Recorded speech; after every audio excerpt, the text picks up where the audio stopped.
Now we are going to watch game number 4 from Chess Praxis, and Nimzowitsch says about this game that in game number 4 black had broken through, but with correct play white could have re-established his position from the center, move 21. He neglected this to his cost. So game number 4 was played in 1907, so more than 100 years ago. And yet we are learning from this game. d4, knight f6, knight f3, d6, bishop f4. This is kind of strange if you think about it. Now, Nimzowitsch is black, okay? And white is a player called Eric Cohn. Why this move is strange? Because you will read, maybe somewhere else from Nimzowitsch, that the bishop is biting granite, marble. Why? Because he's attacking a place that is already defended. So why to put it here? It doesn't make much sense, right? It would have made more sense to put it here, or I don't know, for the collar opening you play this, this, and maybe this, I don't know. But this to me seems a little strange. Nimzowitsch play knight h5, and he says, already in 1907 I went my own way. Here white has a few choices. He plays bishop d2. I think it could have been interesting to do this. Why? Because if black wastes this kind of tempi to go and to kick the bishop, you are happy because the structure itself is weakened, and so you eventually can attack it some way. Instead he went back to bishop d2. And the funny thing is, Nimzowitsch plays knight f6. Well, doesn't make any sense either, right? So the point is, if you have to return back, white could play this, and then what do you do? I mean, I don't know. Doesn't make any sense as an opening. Okay, c4. Now white is trying to fight for the center. Okay, knight bd7 and bishop c3. I mean, this has been 1, 2, 3 moves, honestly not a good idea. Honestly, here I see that there is a note saying knight c3 and gives a little line. But the point is that yes, in my opinion, let's bring out another piece, because if you continue to move this over and over, is not good, okay? So how did black continue? Black continued with e6, e3, d5. Black is slow, honestly, it's very slow. In fact, now he says it would have been better to play this and this. Yes, definitely. Because this is very, very slow. He didn't really take advantage of white moving this bishop over and over. Okay, so white plays c5, and now black plays knight e4, bishop d3, f5. So if Nimzowitsch would play c6 too, this is called the stone wall.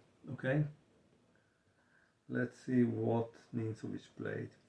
No, sorry, not Nimzowitsch, white played b4, g6, bishop b2, So we see that the white player is aware of the so-called advantage of a bishop pair and decide to bring it back. Now, the advantage of a bishop pair is true if a position is open. If it's kind of close like that, I don't know. Bishop g7 is how it continued. But these things, guys, it's important to think about it because, again, this bishop that he played this, he went here, here, here, here. Come on, it's 4 tempi. I understand that he doesn't want to exchange it, and it's a good idea, but 4 tempi, it's a lot. It's a lot. I mean, this is not the way to play, right? Knight c3. And here Nimzowitsch says white should play castle, knight e5, and then f3 to kick this. Yeah, generally probably that is the maneuver. So try to pay attention because this makes sense, right? Knight f5 and f3 to kick this makes sense. So in any case, he played knight c3, castle, queen c2, and here we have c6.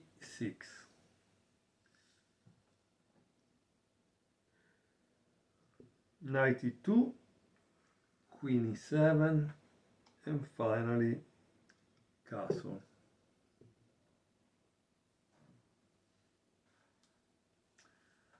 And maybe, sorry guys, instead of castle, maybe this was important because if they take and you take back, you have block that pawn from advancing, because this is similar to the Dutch Leningrad, where there is the fianchetto bishop, and white, to be successful, need to be able to push this. So that's why I tell you knight e5 seems that was probably the right move. Instead, white played castle,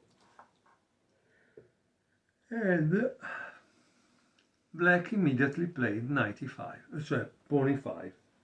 Why it's important? Because it opens the lines. D takes e5, knight takes e5,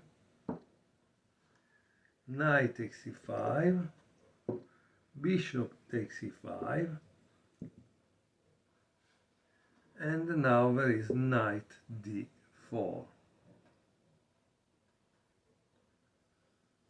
Bishop d7, so this is just played to connect the rooks, because another move that you want to play in the Dutch, is this f4.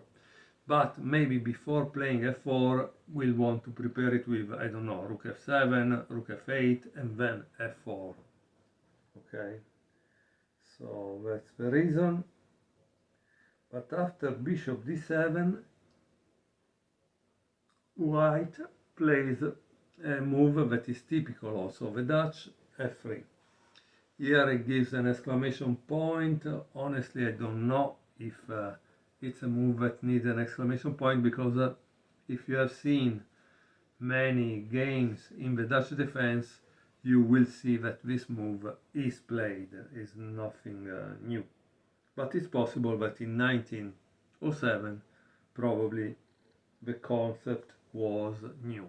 Okay, knight f6, rook a e1, rook a e8, and now white makes a mistake. The mistake is e4. The correct move was f4.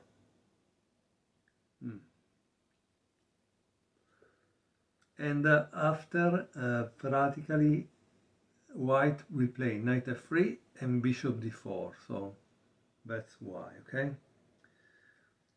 Okay, instead white played e4.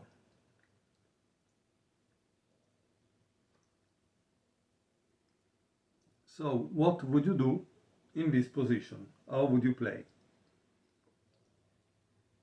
Try to pause the video and see.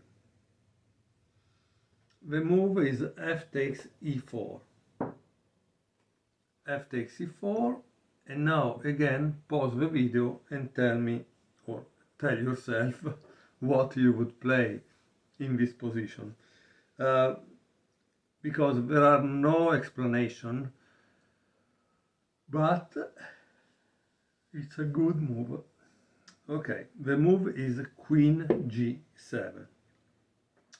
White plays e takes d5, knight g4, queen c4, bishop takes h2, king h1, rook takes e1, and d takes c6, check. Okay.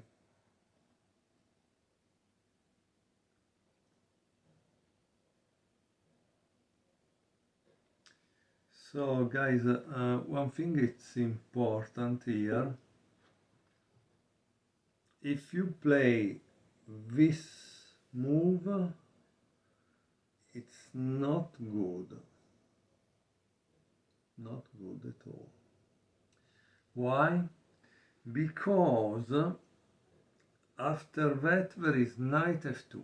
So, tack, and knight f2. And then there is a checkmate, so you should check how black would give checkmate. Okay?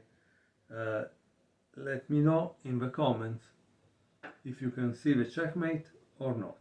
Okay? Thank you for telling, and let's see how we continue. So he played rook takes c1 and white played d takes c6, check. Now bishop e6,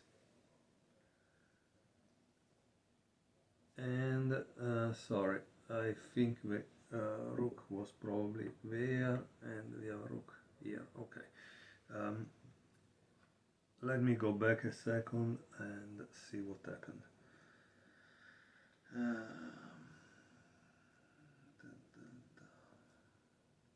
Yeah, there was this here.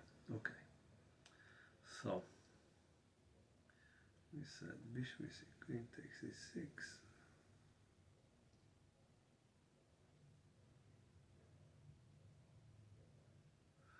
Okay, here it seems that white played this.